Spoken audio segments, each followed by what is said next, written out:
Hotman Paris tanggapi soal DJ Ferny Hassan minta Denny Sumargo tes DNA ulang. Pengacara Hotman Paris menanggapi soal DJ Ferny Hassan yang meminta Denny Sumargo untuk tes DNA ulang.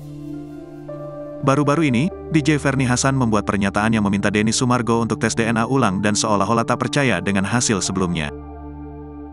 Diketahui sebelumnya, tes DNA sudah dilakukan dan hasilnya Denny Sumargo tidak terbukti menjadi ayah biologis anak dari DJ Ferny Hassan. Menanggapi hal itu, Hotman Paris menilai DJ Ferny Hassan merasa yakin anaknya merupakan hasil hubungan terlarang dirinya dengan Denny Sumargo.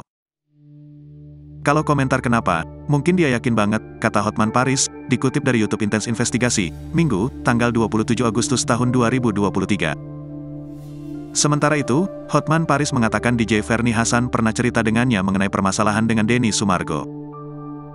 Ia menyebut Ferny Hassan merasa kurang yakin dengan hasil tes DNA sebelumnya. Dulu itu juga pernah curhat ke saya jauh-jauh sebelumnya, dia katanya kurang yakin atas hasil tes DNA tersebut, itu aja intinya, ujarnya. Anda sendiri jika melakukannya hanya dengan satu orang, berarti siapa coba? Ya mungkin dia yakin itu aja, imbuhnya.